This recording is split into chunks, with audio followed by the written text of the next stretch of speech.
Good morning students. Prayag academy के YouTube channel से मैं फिर से आपका स्वागत करता हूं। आज से हम लोग एक नए विषय की चर्चा प्रारंभ करेंगे अपनी ऑनलाइन कक्षा के माध्यम से, और आपको स्क्रीन पर दिख ही रहा होगा। आज हम लोग संविधान की चर्चा करेंगे। हमारी एकेडमी की ओर से पंचायती राज एवं ग्रामीण विकास की नियमित निःशुल्क क्लासेस आपको प्रदान की जा रही हैं, जिसको आप देख भी रहे हैं, पसंद भी कर रहे हैं, और ऐसे ही आप लोगों से अपेक्षा है कि आप लोग उसे देखेंगे, पसंद करेंगे। जो भी आपके सुझाव होंगे वो कमेंट बॉक्स के थ्रू आप हम तक पहुंचाते रहिए, जिससे कि हम इसमें और भी सुधार कर सकें। एडीओ के पेपर में भी आपका संविधान आता है और लगभग 4 से 5 नंबर का आता है।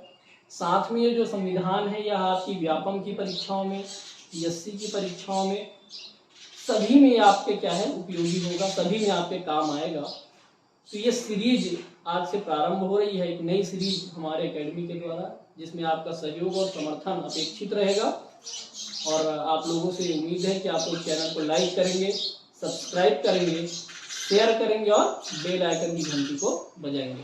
तो संविधान की चर्चा हम लोग प्रारंभ करते हैं।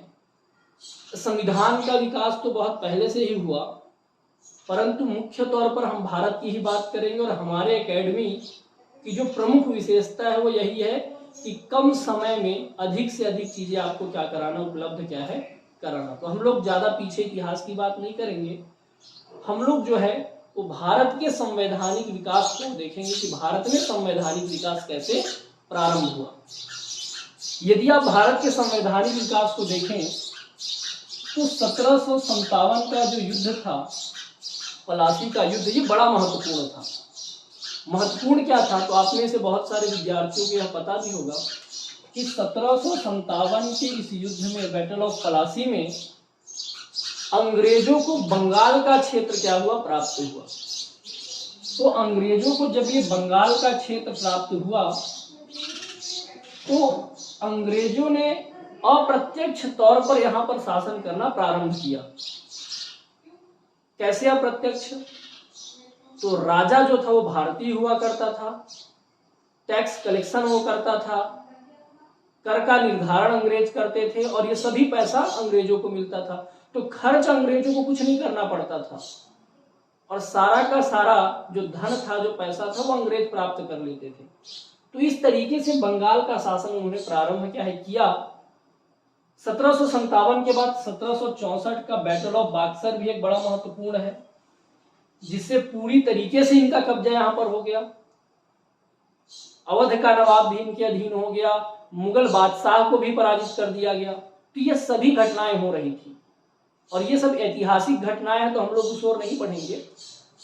तो हुआ क्या, जब इन दोनों युद्धों में इनको जीत प्राप्त हुई, और जब यहाँ के गवर्नर जो हुआ करते थे, जो हम कह सकते हैं कि अंग्रेजों के प्रतिनिधि थे, ईस्ट इंडिया कंपनी के माध्यम से यहाँ पर प्रशासन कर रहे थे, वो जब भारत से इंग्लैंड जाया करते थे, ब्रिटेन जाया करते थे, तो बड़ा धन अपने साथ लेकर के जाते थे, बहुत धन, बहुत पैसा।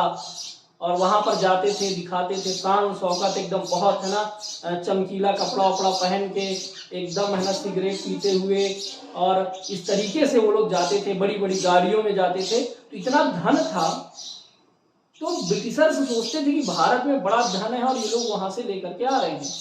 और हो क्या रहा था कि कंपनी के जो लोग थे, ईस्ट इंडिया कंपनी के लोग, वो भारत में अपना विकास कर रहे थे, ना कि अंग्रेजों का या ब्रिटिश शासन का विकास कर रहे थे। और इस कारण से एक समस्या उत्पन्न हुई। जब यही घटनाक्रम आगे बढ़ेगा तो 1773 के पास ईस्ट इंडिया कंपनी ने क्या किया, ब्रिटिश सरकार से क्या कर दिया, कर की मांग की, टैक्स की मांग की। उन्होंने बोला कि भारत में शासन चलाने के लिए हमारे पास पर्याप्त धन उपलब्ध नहीं है। और जब यह बात बोली कि पर्याप्त धन उपलब्ध नहीं है, तो अंग्रेजों को लगा वहां तो बड़ा पैसा है, फिर ये कैसे बोलते हैं धन उपलब्ध नहीं है। तो पहली बार ब्रिटिश सरकार ने एक एक्ट पारित किया, एक प्रावधान पास किया, जिसका नाम है रेगुलेटिंग एक्ट। आप लोगों को इसके बारे में पता भी होगा। Regulating act 1700 1773। तो नाम क्या है देखिए, रेगुलेटिंग एक्ट 1773। रेगुलेटिंग का मतलब है कंपनी को रेगुलेट करने के लिए, कंपनी में नियंत्रण स्थापित करने का यह पहला प्रयास जो है वो British east India, British company ने, या हम ब्रिटिश सरकार ने प्रारंभ किया। और रेगुलेटिंग एक्ट के तहत कंपनी पर नियंत्रण स्थापित करने का प्रारंभ हुआ और यहीं से भारत में संवैधानिक विकास जो होता है वो प्रारंभ होता है। तो ये जो पहला एक्ट है वो 1773 का रेगुलेटिंग एक्ट है। और लगातार हम इस सीरीज में ऐसे ही एक साथ 2-3 अधिनियमों की चर्चा करेंगे, छोटे छोटे वीडियोस बना करके, और उन वीडियोस में बड़ी प्रमुख बातें होंगी, सभी बातें नहीं होंगी, बहुत महत्वपूर्ण जो परीक्षा की दृष्टि से महत्वपूर्ण है, सिर्फ उन्हीं बातों को सम्मिलित किया जाएगा।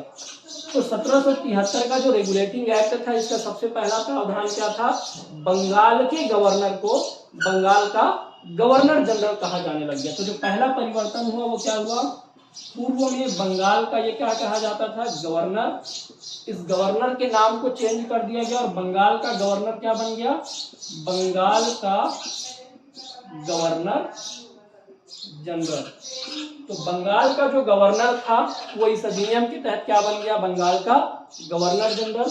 और पहला गवर्नर जनरल कौन बना, लॉर्ड वॉरेन हेस्टिंग्स जो थे वो क्या बने, पहले गवर्नर जनरल। तो वॉरेन हेस्टिंग्स जो थे वो पहले क्या बन गए, बंगाल के गवर्नर जनरल। तो इसको याद रखेंगे, बड़ा महत्वपूर्ण है, कई बार परीक्षाओं में आता है डायरेक्ट क्वेश्चन। तो बंगाल का जो गवर्नर था वो बंगाल का गवर्नर जनरल हो गया। इस अधिनियम के तहत नाम परिवर्तन किया गया और कौन बन गए, लॉर्ड वॉरेन हेस्टिंग्स जो थे वो पहले क्या बन गए, गवर्नर जनरल बन गए। दूसरा जो प्रमुख संशोधन इस अधिनियम के तहत किया गया, अभी तक अंग्रेजों की भारत में मुख्यतः 3 प्रेसिडेंसियां बनी हुई थी, है ना। तो यदि आप भारत के नक्शे में देखें तो बंगाल में अलग गवर्नर हुआ करता था, बंबई में अलग गवर्नर हुआ करता था और मद्रास में अलग गवर्नर हुआ करता था। और ये तीनों गवर्नर अपने अपने क्षेत्रों के लिए नियम और कानून बनाया करते थे। जब बंगाल का गवर्नर गवर्नर जनरल बना तो एक और है ना प्रमुख बात इसमें शामिल की गई कि ये जो दोनों थे, बंबई और मद्रास के गवर्नर, इनको बंगाल के गवर्नर जनरल के क्या कर दिया गया, अधीन कर दिया गया। कि जो बंगाल का गवर्नर जनरल होगा वो इन सभी का क्या होगा, हेड होगा, इन सभी का प्रमुख होगा और सभी नियम कानून बंगाल का गवर्नर जनरल ही इन लोगों के लिए बनाएगा, इन क्षेत्रों के लिए बनाएगा।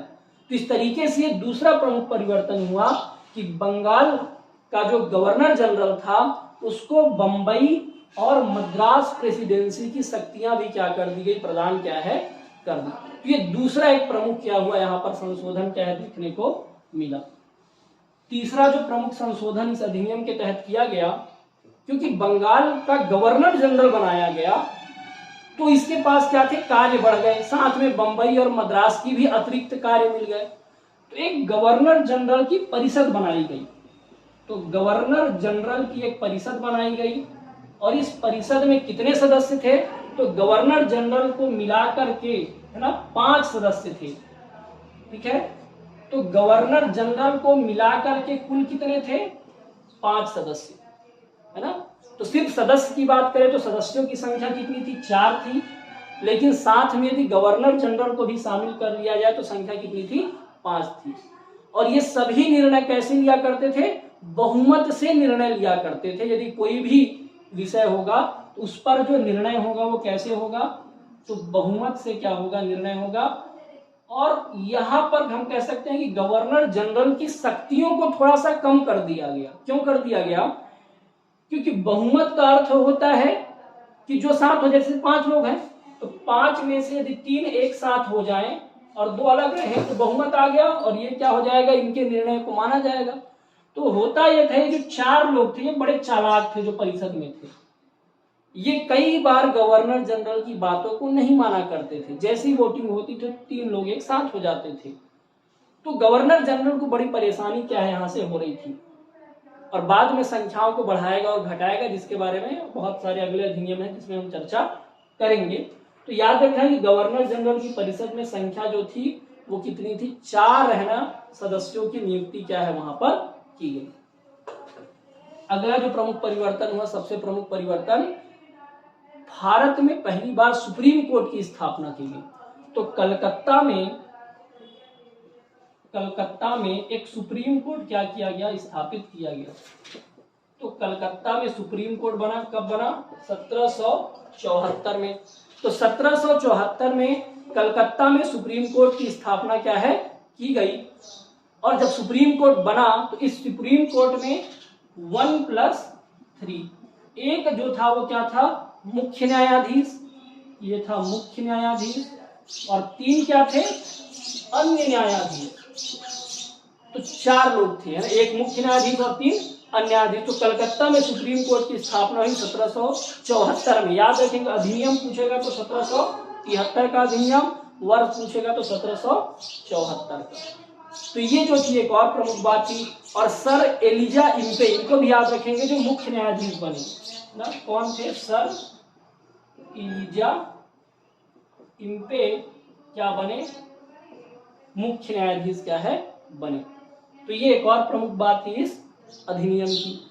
अगली जो प्रमुख बात थी वो थी गवर्नर जनरल, या हम कह रहे कंपनी के जितने भी अधिकारी हुआ करते थे जो भारत में कार्यरत थे, इनको निजी व्यापार जो करते थे इस पर प्रतिबंध लगाया गया, और रिश्वत लेने पर प्रतिबंध क्या है, लगाया गया। तो जो और एक प्रमुख बात है वो क्या थी, निजी व्यापार एवं रिश्वत पर प्रतिबंध, रिश्वत पर प्रतिबंध, गिफ्ट पर भी प्रतिबंध कह सकते हैं, गिफ्ट भी है किसमें शामिल कर लीजिए, गिफ्ट। तो रिश्वत पर, निजी व्यापार पर और गिफ्ट लेने पर प्रतिबंध क्या है, लगा दिया गया। और सामान्यतः होता क्या था, निजी व्यापार तो करते ही थे, ये जो गिफ्ट था इसी को अप्रत्यक्ष, है ना, रिश्वत को ही अप्रत्यक्ष तौर पर गिफ्ट बोल दिया जाता था। होती वो रिश्वत ही थी, लेकिन उसको अप्रत्यक्ष तौर पर गिफ्ट नाम क्या है, दिया जाता था। तो इस पर भी प्रतिबंध क्या है, लगाया गया। तो इस तरीके से ये प्रमुख जो संशोधन थे वो 1773 के अधिनियम में किए गए। और ऐसे ही धीरे धीरे, ये तो पहला विकास है, ऐसे ही विकास के चरण जो है वो आगे क्या है, बढ़ते जाएंगे, और भारत का संवैधानिक विकास जो है वो होता जाएगा।